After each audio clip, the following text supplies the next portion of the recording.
भरत का राम के प्रति वो प्रेम था जो अपनी मां का तिरस्कार करते देर ना लगी। कहने लगे, भरत यस्या शक्र समो भरता मया पुत्र बती चया फले कस्मिन स्पृहा तस्या एन अकार्यम करिष्यति।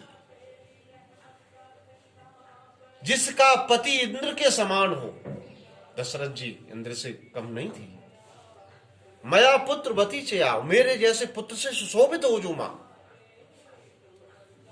फले कस्मिन स्पृहा, फिर किस फल में आपकी इच्छा रह गई है, तस्या एन अकार्यम करिष्यति, जो आपने ये अकार किया है, ऐसा क्यों किया, मेरे भैया राम को वनवास क्यों भेज दिया मां? तुम गंगा और यमुना के बीच में वैसे ही शोभा को प्राप्त नहीं करती हो जिस प्रकार से गंगा और यमुना के बीच में कोई छोटी सी नाली बहती हो। आज से मैं इस अवधपुरी का त्याग करता हूं, ऐसे राज्य का त्याग करता हूं। भरत नंदीग्राम में रहे थे, अवध में नहीं रहे। भरत वहां से चल दिए कि मैं अपने भैया को मनाने के लिए जाऊंगा, और वहां से भरत चल दिए। और उधर जब राम जा रहे थे, पैर में कांटा लग गया, कांटे को निकाल के अलग फेंक दिया, और दूसरा जो कांटा पड़ा था उसको भी अलग फेंकने लगे। तो भैया लक्ष्मण पूछने लगे कि भैया ये कांटे क्यों हटा रहे हो? कि सुन, मैं वनवास में आ गया हूं, और मेरा भैया भरत आएगा तो मुझे ढूंढने जरूर आएगा, और मेरा भरत आएगा तो उसके पैर में कांटा न लग जाए, इसलिए कांटों को हटा रहे थे प्रभु। भरत इधर से अवधवासियों के साथ राम से मिलने के लिए गए, उधर राम लक्ष्मण जी के साथ बैठे हुए थे, और लक्ष्मण जी पहरा दे रहे थे। और लक्ष्मण जी ने देखा तो उनके मन में क्या विचार आया, किस भरत की मां ने वनवास दे दिया है, और भरत स्वयं आकर के भाई को मारने के लिए आ रहा है।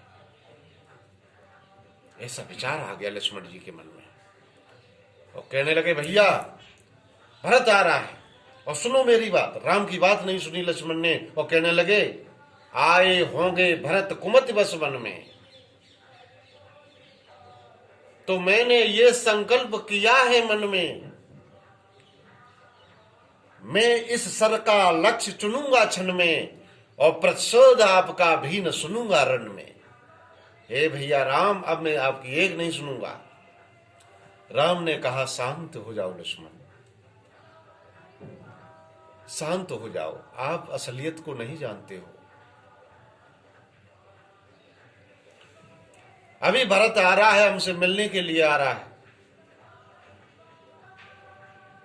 भैया राम खड़े हो गए, भरत उससे मिलने के लिए आए, लक्ष्मण जी खड़े थे।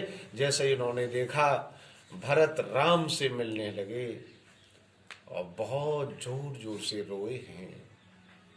लक्ष्मण जी आश्चर्यचकित हो गए कि ये तो भाई के प्रति प्रेम कितना है। मैंने तो और कुछ समझ लिया था, ऐसा कुछ भी नहीं है। आज भैया भैया से मिल रहा है। भरत राम को बहुत चाहता है।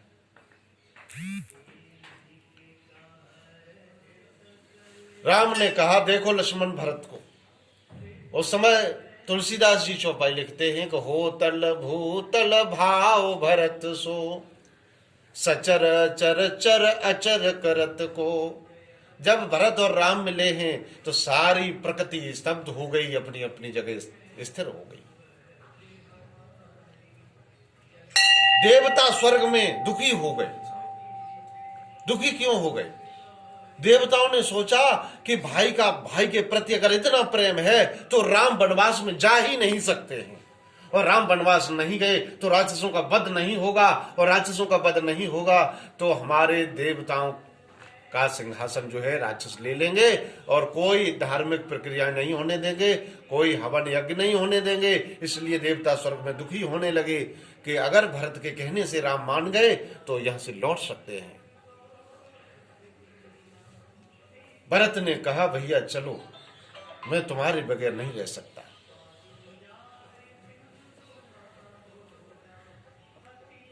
राम ने चरण पादुकाएं दी, लेकिन इस बात पे नहीं माने थे भरत।